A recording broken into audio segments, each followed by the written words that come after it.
എന്ന് പറഞ്ഞാൽ എന്തുവാ എന്തുവാ കൊച്ചുപിള്ളേ? പാരമ്പര്യം എന്ന് പറഞ്ഞാൽ പിന്നെ നമ്മുടെ ഈ പറഞ്ഞ പോലെ ഒരു പാരമ്പര്യം. കോച്ചുപിള്ള ഇന്നലെ ഇവിടെ ഒന്ന് പറഞ്ഞപ്പോൾ ഞാൻ വിചാരിച്ചു മറ്റു തല്ലിപ്പൊടിയായിരിക്കും എന്നാ ഒന്ന് കണ്ടു കളയാക്കാൻ. മിസ്റ്റർ വിജയൻ, നിങ്ങൾ ചന്ദ്രന്റെ അനിയത്തൻ. ഞാനൊരു മുഖത്തിന് പറയാൻ വിചാരിച്ചു. ഫുട്ബോൾ എന്താണ്, അത് എങ്ങനെയാണ് കൈകാര്യം ചെയ്യുന്നത് എന്ന് നിങ്ങൾക്കറിയാം. ഒരു കാര്യം, നിങ്ങൾ ഇന്ന് തന്നെ ജോലി പ്രവേശിച്ചു. നിയമനം ഇന്നലെ കഴിഞ്ഞിരിക്കുകയാണ്. ഈ സഹായം ഞാൻ ഒരിക്കലും മറക്കില്ല സാർ. നിങ്ങൾ ഒരു നല്ല കാര്യം കൂടെ ചെയ്തു കോച്ചുപള്ളി. ഇത്രയും നല്ല ഒരു കളിക്കാരനെ തേടിപ്പിടിച്ച് നമ്മളെ ടീമിൽ കൊണ്ടുവന്നതിന് നിങ്ങൾക്ക് അഭിനന്ദനത്തിന്റെ പൂച്ചത്. എല്ലാം അങ്ങയുടെ അനുഗ്രഹം. പക്ഷേ മിസ്റ്റർ വിജയന്റെ താമസത്തിന്റെ സൗകര്യങ്ങളൊക്കെ എങ്ങനെ?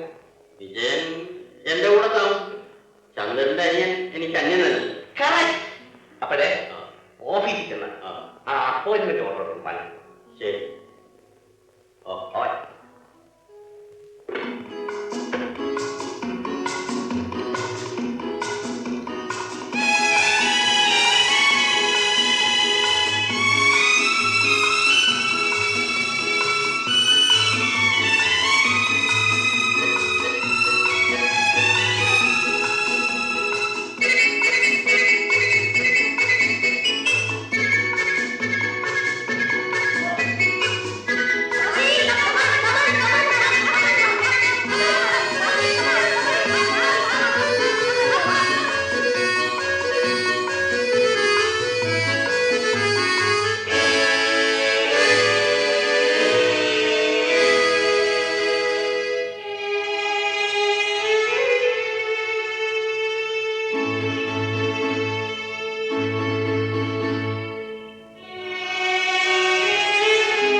തോറ്റുപോയിനാണോ കരയുന്നത്?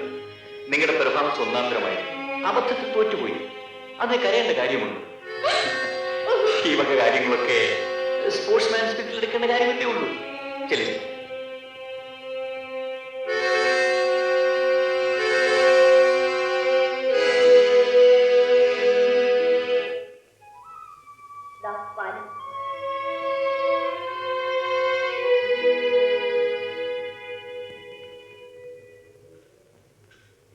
ജയിച്ച് എന്നെ അഭിനന്ദിക്കാൻ വിജയായിട്ടൊരു സമയമില്ലായിരുന്നു.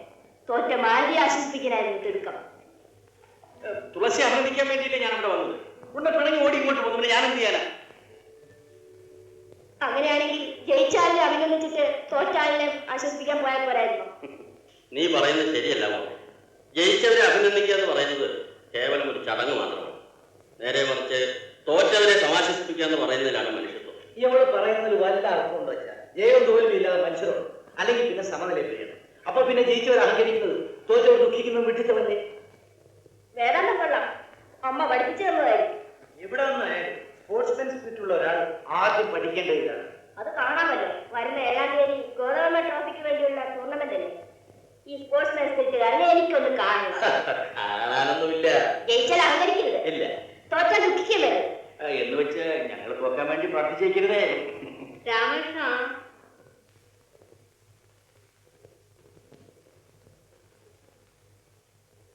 കുളിച്ചിട്ട് വരാൻ പോയതായിരിക്കും. വരട്ടെ. അജ്ഞാനി. തോക്കാൻ എനിക്ക് മനസ്സിലെ മിസ്റ്റർ ജോൺസി. അതുകൊണ്ട് തന്നെയാണ് ഇത്തവണത്തെ ടൂർണമെന്റിന് ടീമിനെ അയക്കുന്നില്ല ഞാൻ തീരുമാനിച്ചത്. ആ തീരുമാനം ഒന്ന് പുനഃപരിശോധിക്കണമെന്ന് അഭ്യർത്ഥിക്കാനാണ് ഞാൻ ഇങ്ങോട്ട് പോകുന്നത്. ഇത് സാധാരണ ഒരു ടൂർണമെന്റ് അല്ല, ഗോതമ്പ ട്രോഫിക്ക് വേണ്ടിയുള്ള ടൂർണമെന്റ്. അതുകൊണ്ട് തന്നെയാണ് ഞാൻ മനസ്സിലാ തീരുമാനിച്ചത്. ഗോതോർമ്മ രാജ നമുക്കെല്ലാം അഭിമാനഭാജനമായിരുന്ന ഒരു മഹാനായി. അദ്ദേഹത്തിന്റെ പേരിൽ ഒരു തോൽവി കെട്ടിവാങ്ങാൻ ഈ KBK നായ തയ്യാറില്ല. ഒരിക്കലൊന്ന് തോറ്റെന്ന് വിചാരിച്ച് എപ്പോഴും തോറ്റണമെന്നുണ്ടോ? അങ്ങനെ വാദിക്കാൻ അഭാവമെങ്കിൽ ഞാനും വാദിക്കാം. മുതലായി എന്നെങ്കിലും ഏതെങ്കിലും ടൂർണമെന്റ് എഴുതുന്നു. എന്താ വിടവാ അവിടെ നമുക്ക്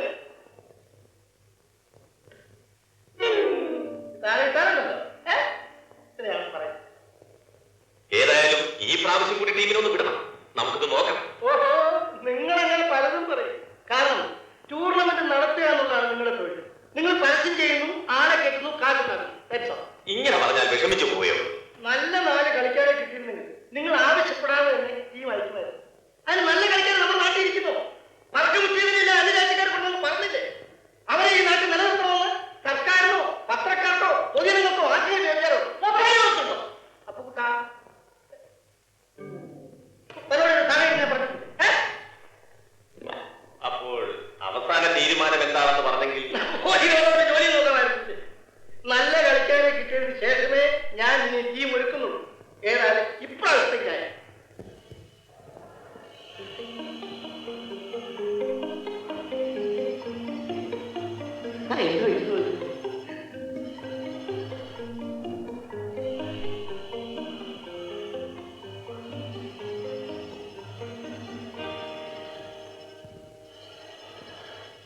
ക്ഷമിക്കണം കേട്ടോ ശരി, ഞാൻ തന്നെ അയച്ചു. ഇപ്പോഴങ്ങോട്ട് അയച്ചതേ ഉള്ളൂ. എനിക്ക് മനസ്സിലായില്ലേ? അതെനിക്ക് മനസ്സിലായി. നമ്മുടെ ഗോതവർമ്മ ട്രോഫിക്ക് വേണ്ടിയുള്ള ടൂർണമെന്റിന് ഒരു ടീം കൊടുക്കണമെന്ന് പറഞ്ഞ് എനിക്ക് കത്തുണ്ട്. റെഡി എന്ന് പറഞ്ഞ് ഞാൻ കത്തയച്ചു. ഓഹോ ശരി. ആശാനോട് ആലോചിക്കാതെ മറുപടി അയച്ചതിൽ വിഷമം തോന്നി. വിജയൻ വന്നതിനെ പറ്റി എനിക്ക് ഭയങ്കര ധൈര്യമാശാനെ, എന്ന് വെച്ചാൽ ഭയങ്കര ചങ്കൂറ്റം. ഇനി ഞാൻ സത്യം പറയട്ടെ ആശാനെ, പറയട്ടെ ആശാനെ? പറഞ്ഞാ കേൾക്കാം. രവി ആശാന്റെ മകനാണെന്നാണല്ലോ പറയുന്നത്. പറയുന്നതല്ല, മകനാണെന്ന് തന്നെയാണ് എന്റെ വിശ്വാസം. അയ്യോ, ഞാനതിനെതിര് പറയാമെന്നല്ല. ആശാന്റെ മകനും നമ്മുടെ ടീമിലെ ഏറ്റവും നല്ല കളിക്കാരനുമായിരുന്നല്ലോ രവീന്ദ്രൻ. പക്ഷേ വിജയന്റെ മുൻപിൽ രവീന്ദ്രൻ ഒന്നുമല്ല. ആശാൻ എന്ത് തോന്നുന്നു? തോന്നുന്നതെല്ലാം മുതലാളി പറയുന്നുണ്ടല്ലോ. വിജയൻ നമുക്കൊരു വിജയമാണ് ആശാൻ. എവിടെയും മുട്ടാം. എന്ത് പറയുന്നു? നീ എന്തെന്നാ രവി പറയുന്നത്? ഇതുവരെ പറഞ്ഞ അച്ഛന് മനസ്സിലായി.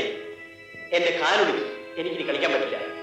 ഈ അവസരത്തിൽ ഇങ്ങനെ പറഞ്ഞാൽ എന്താ ചെയ്യാ? നാളെ ടൂർണമെന്റാ എന്ന് പറഞ്ഞ സമയ സന്ദർഭം ചോദിച്ചുകൊണ്ടാണ് കാലൊടുക്കുന്നത്. അങ്ങനെ സംഭവിച്ചു പോയി.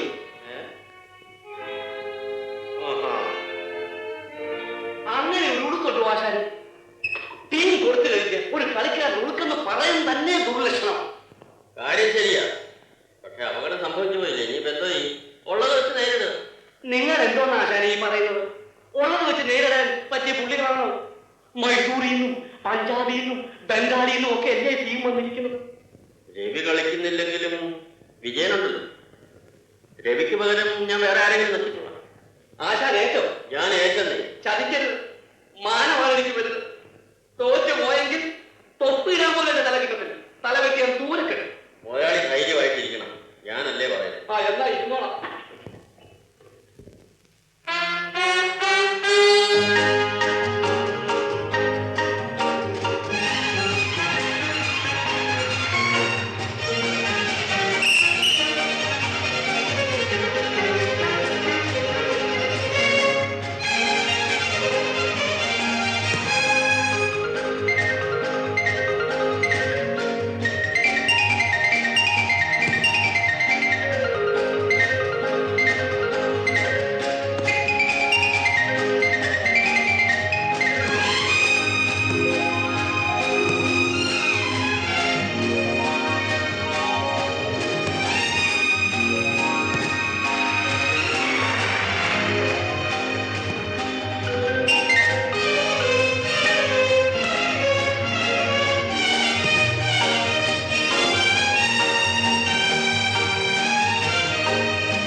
ഗംഭീരമാകുകയും നാട്ടുകാർ വിജയനെ അഭിനന്ദിച്ചപ്പോ സത്യത്തിൽ അഭിമാനം കൊണ്ടത് ഞാനാ.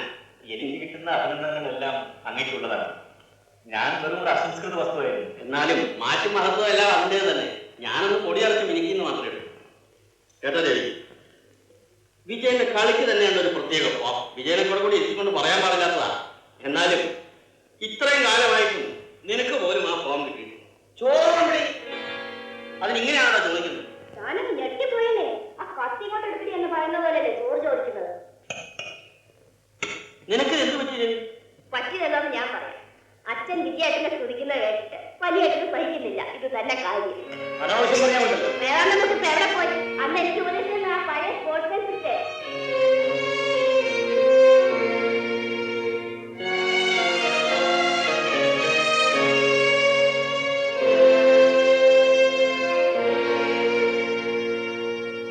ഇനിയെങ്കിലും നിനക്ക് നേരെ ചൊവ്വേ നടക്കാൻ മേലെ. നീ ആരെ കാണിക്കാനായി മുടത്തുന്നത്? മുടന്തുന്നത് ആരെങ്കിലും കാണിക്കാനാണോ?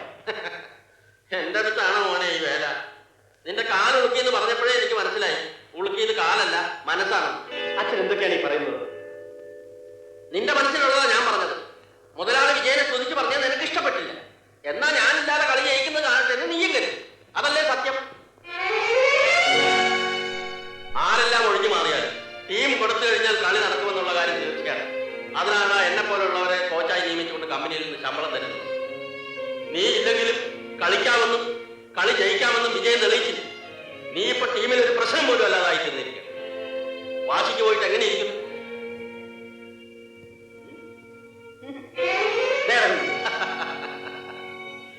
അങ്ങനെ നേരെ നടന്നു പോ മോനെ.